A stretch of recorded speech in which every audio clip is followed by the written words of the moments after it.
Hello, I'm Maurice Powell. Welcome to A Little Light Music, Manx Radio's regular Thursday evening classical music hour. I'm going to start this evening's programme with a bright and breezy piece by Brian Kelly.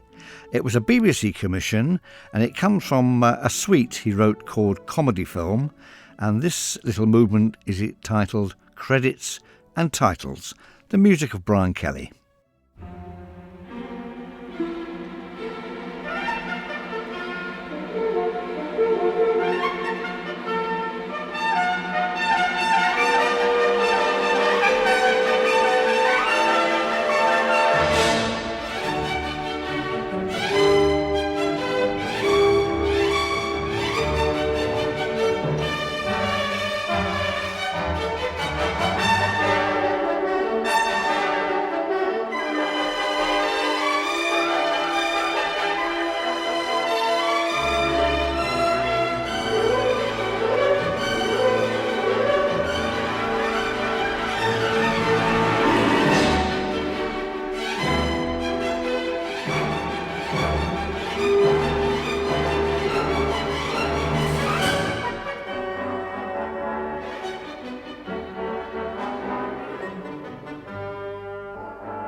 The music of Brian Kelly from his sweet comedy film, that was Credits and Titles. Lovely little piece to start the programme with. A bustling kind of light music piece. There are hundreds of pieces like that, but they all have a sort of a lyrical core, which is always attractive. Now, I wonder if you were at the Villa Marina on Saturday evening last. I had the privilege of being there and also playing my horn in a spectacular gala concert. The IOM Symphony Orchestra was joined by the orchestra from Slaithwaite, or Slaithwaite as they call it, in West Yorkshire for a spectacular concert, the main work of which was Mahler's massive First Symphony. The whole affair was absolutely joyous. The performances were wonderful, certainly the best that could be envisaged on a comparatively short rehearsal time. The orchestras only got together on Friday evening, and there was a rehearsal Saturday afternoon, a concert on Saturday evening. So the whole event was absolutely remarkable. The two conductors from Yorkshire, Benjamin Ellin and our own Graham Kirkland, did fantastic work in training the orchestras and getting them to a pitch where they could give real performances. The whole evening was absolutely wonderful. Now, as I say, the main work was Mahler's First Symphony. Now, certainly the first two Mahler symphonies are very much linked to his songs with orchestra. And in fact, the first movement of the Mahler First Symphony borrows very heavily a theme from one of Mahler's Wayfarer songs, or the Songs of a Wayfaring Lad. Basically, what happens is that a young man tries to take comfort in nature and wandering through the countryside on the morning that his beloved is marrying somebody else. So the whole thing is tinged with sadness. The second song in that song cycle, Ging heut morgens über Feld, as I tramp across the fields, it might be translated as, uses a theme very familiar to all who know Mahler's First Symphony. What I thought I'd do today is just to play you that song which has that wonderful theme. So, Ging heut morgens über Feld from Mahler's Wayfarer songs. Ging heut Morgen übers Feld, Tom auf den Gräsern hing, sprach zu mir der lustige Fink, ei du Geld. Guten Morgen, ein Geld, es ist eine schöne Welt, schöne Welt.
The second song in Mahler's song cycle, A Wayfarer's Lad.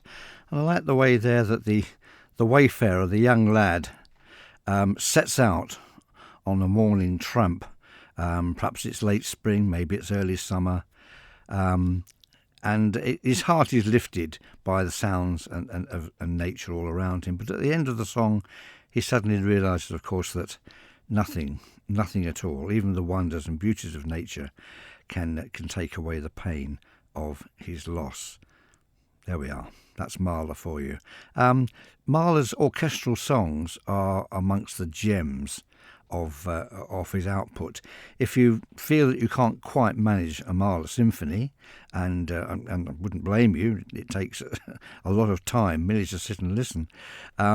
But to get to know Mahler's 9 symphonies is quite an undertaking, very rewarding, of course, but not for everyone. But the songs with orchestra are absolutely wonderful and cover a whole range of different moods and subjects. And I'll play another one in a future programme. So let's change the mood entirely. The music of Ravel, and perhaps his most famous orchestral work. It's very short, but it's absolutely lovely. I can't resist playing. This is the Pavane pour une infanta defunta. Now, Ravel always said that he didn't have a particular infanta in mind when he wrote this piece. It's not a musical portrait of a particular person. He simply liked the rhythm of the title, Pavane pour une I can't even pronounce it. Pavane pour une infanta defunta. He liked the rhythm of the words, and that's why he chose it. It has no real meaning beyond that, but it's a lovely, lovely piece. Ravel.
Ravel's wonderful Pavane.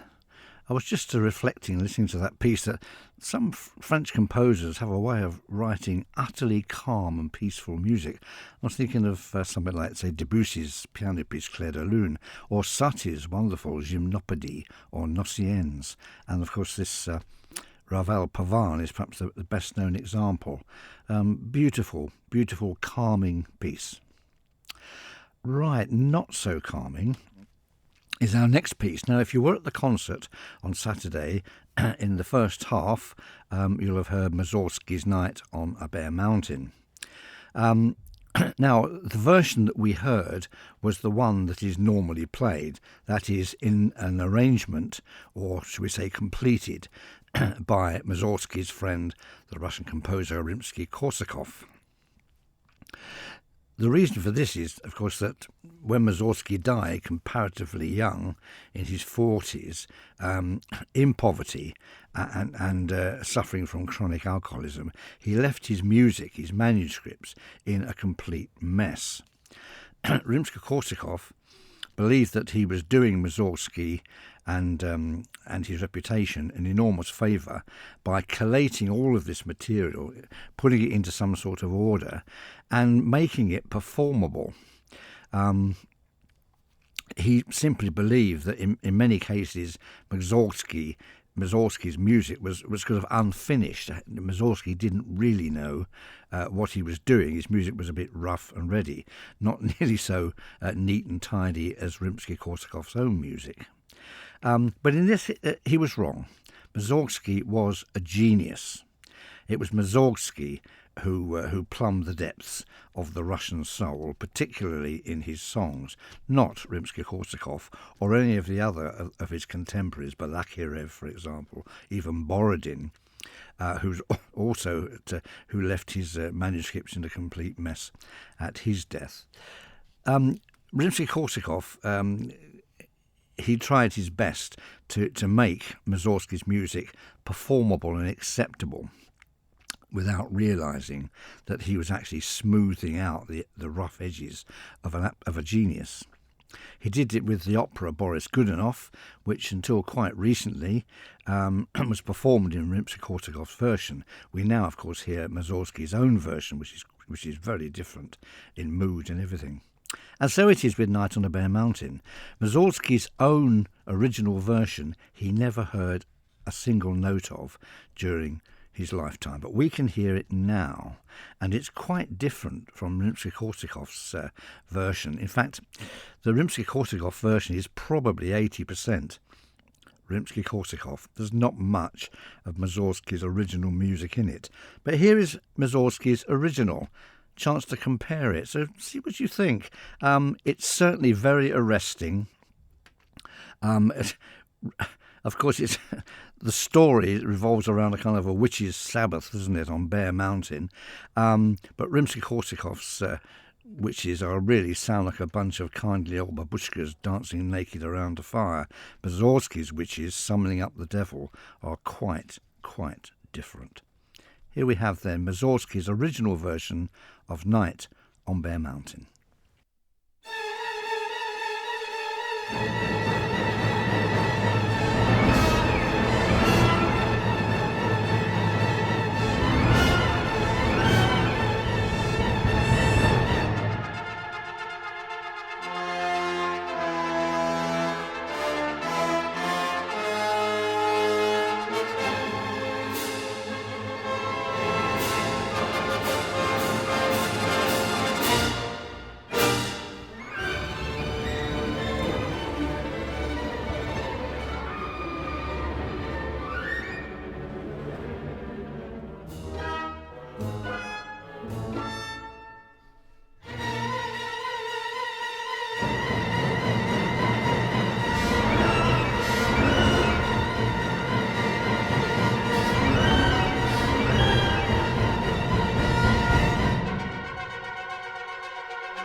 The music of Mussorgsky, that was the original version of Night on Bear Mountain. Now, I think attractive as though the Rimsky-Korsakov complete revision of the work is, and it's much beloved by youth orchestras, being of sort of moderate difficulty. Nevertheless, I think that really should be discarded now in favour of this original version, which is much more interesting and much with rawer edges to it, slightly more scary than Rimsky-Korsakov's tamed version. So, I think we need something a little bit more, a little bit less frenetic. Schubert, I think. This is the scherzo and trio from his octet, a wonderful piece written late in his life. It's scored for the clarinet, horn, bassoon, 2 violins, viola, cello and bass, and is one of the finest of all multi-movement chamber works. Here's the scherzo.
A movement there from Schubert's wonderful octet. That was the scherzo and trio, the third movement.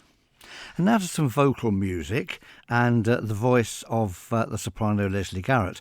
I'm going to play Carl Jenkins' song He Wishes for the Clothes of Heaven, which was written especially for Leslie Garrett. There's something of John Rutter about this music, or maybe Andrew Lloyd Webber. It's quite an attractive piece, and she sings it beautifully. Carl Jenkins, He Wishes for the Clothes of Heaven.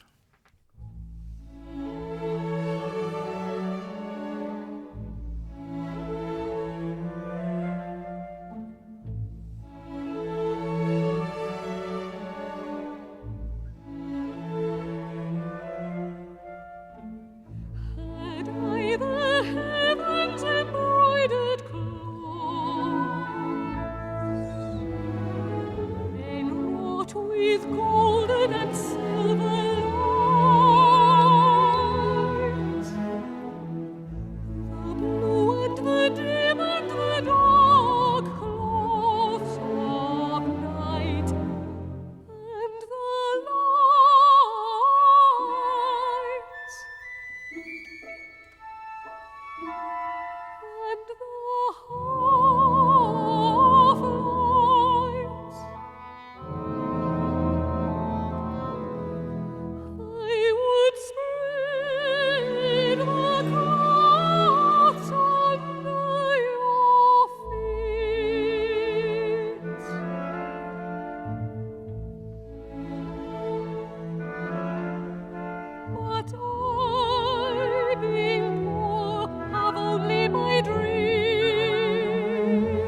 Carl Jenkins, He Wishes for the Clothes of Heaven, sung incomparably there by the soprano Leslie Garrett, for whom the song was written. Now, also on the concert, on last Saturday's concert at the Villa Marina, we heard music by Chabrier, the brilliant orchestral showpiece España. Here's Chabrier in a rather different mood. This is the idyll from his Pastoral Suite.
That was the opening movement of Chabrier's Suite Pastorale, his pastoral suite.